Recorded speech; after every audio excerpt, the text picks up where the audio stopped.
All right, we're here at the MinMax booth here at the Calling Indianapolis, and we have Sam with us. And Sam, you're the, in relation to MinMax, did you start the company, or are you with them? Or? No, so the company was actually founded by two brothers, Sam and Peter Kuhlman, and I came on board as a player initially. So I started playing about a year and a half ago, and I got really involved in the game, and we had found MinMax when they had opened in 2020. And at that time, it was a brand new store. They were very small. They only had a handful of Flesh and Blood boxes. But they had said to us, hey, we want to be one of the biggest Flesh and Blood stores in the country. And we kind of laughed at that, said, okay, well, we'll do our best to help you and support you along the way. And so they kind of started sponsoring us as we went out to events. And then exactly a year ago from today at Indy Calling last year, I top 4'd that event. And at that event, I found a lot of success with the Briar and just in the competitive scene. And from that, they kind of took note and they said, hey, would you like to come on board with us full time? And as a pro player, you'll have a very different perspective behind the booth as a vendor. You'll be able to communicate with the players in a different way and kind of understand how the market moves. And so I joined them last year, and it's been great ever since. And now here, their goal is kind of being realized, and we've kind of taken our step into the community and really tried to propel ourselves as being one of the people that people can come to if they need sealed, singles, advice, a community, anything like that. And we just really want to strive to create that positive environment for people. Yeah, and I can clearly see that. I mean, you not only brought high-end cards, which I know we can't see on the camera, but they're in front of me, but you focused on even the commons, and it looks like rares and other stuff. So how important at an event like this is it to carry those individual cards? Because that has been a community concern, is that when you come to these events, sometimes, oh my gosh, my card is damaged and missed, and that becomes the make or break moment for players. So how'd you guys come to the decision to cart all this heavy cards around? Yeah. So because like you said, there's always seeming to be a need at events where players, we as card game players, we always have that instinct the night before, hey, maybe I need this card, or oh, I forgot this card, or man, I left my deck at home, I need to build a deck. And our goal was to be here so that if people needed cards, whether it be 10 cents, 20 cents, 50 cents, we could supply that to them. And that also kind of helped us because what separates us from maybe TCG player is if you do need to get cards, you're going to be going through 5, 8, 7 different vendors, going through refunds and going through different kinds of card mix-ups. And, we have kind of become a one-stop where if you want to build a deck, you can come to us and we can build your deck for you. And we wanted to bring that same level of consistency when we went to events whenever we can. So we actually have our entire inventory with us. So everything that we have online is here on the floor with us everywhere we go, so that if people need it, they can get it. And if they need it even better, they can go through our website, fill out everything that they need through inventory on our website, and then check out, and then just pick it up from us the next morning. So we wanted to make sure, again, that we're serving the players. Having high-end stuff is nice. I myself am somebody who really likes high-end cards, but that's not what people need to play the game.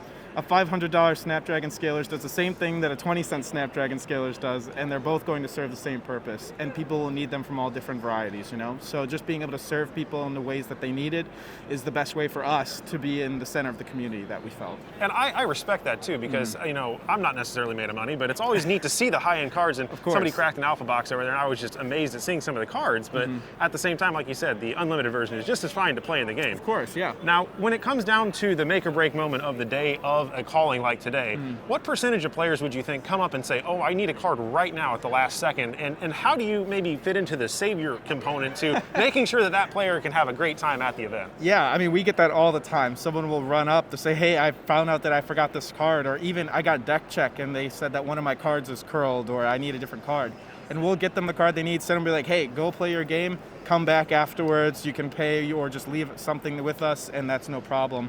And that's served so many people in so many ways, myself included. Being a player first, I always kind of viewed vendors as the bad guys. They're always like, oh, I gotta watch my back, they're trying to take advantage of me, stuff like that.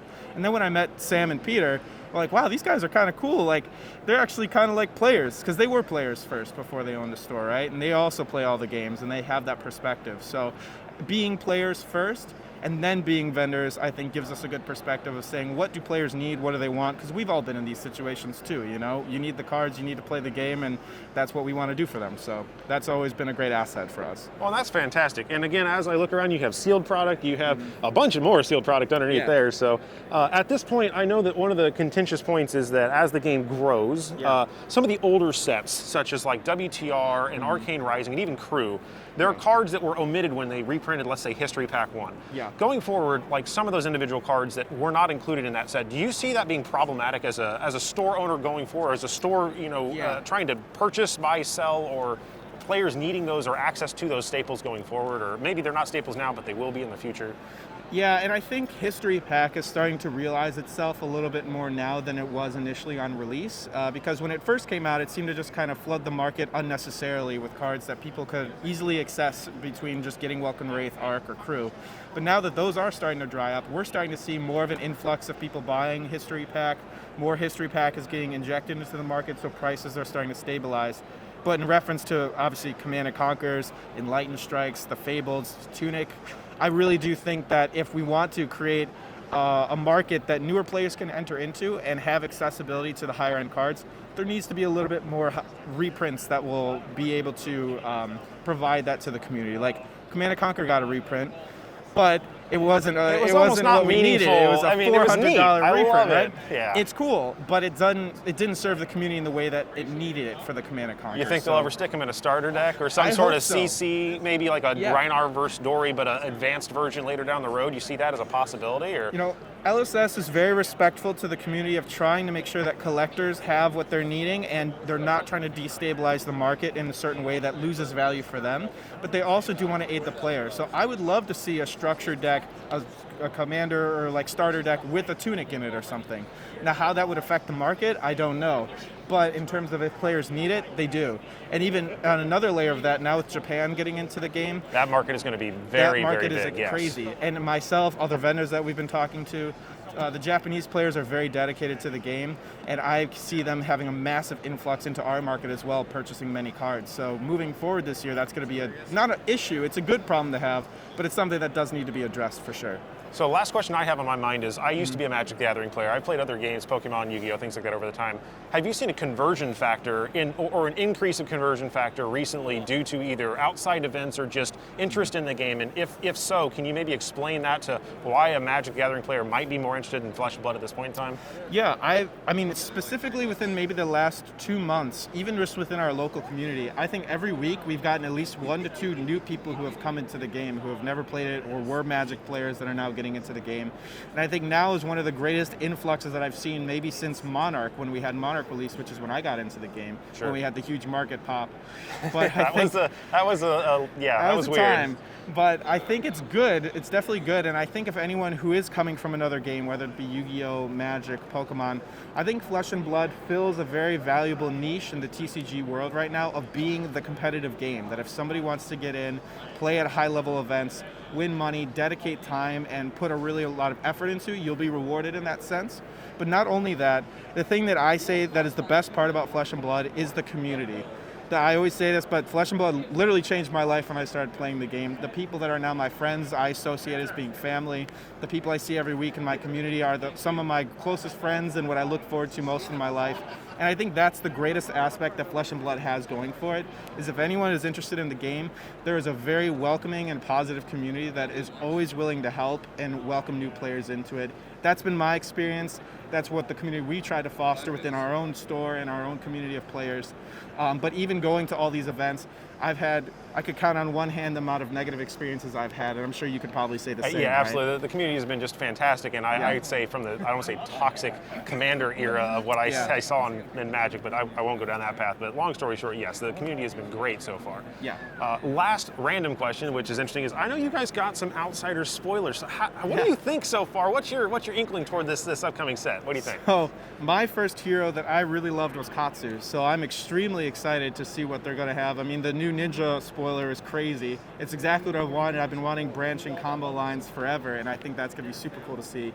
But just Assassin looks pretty scary too. I mean, we had Leave No Witnesses and Surgical Extraction, and those cards were pretty scary to think, okay, well, if there's more cards kind of like this that create forced interaction, that could be scary. And now seeing these new spoilers, they seem pretty good. So I know that there is a lot of engagement in Outsiders. From what I've talked to some people within LSS, they're really putting a lot of effort into making Outsiders a really expansive and great set.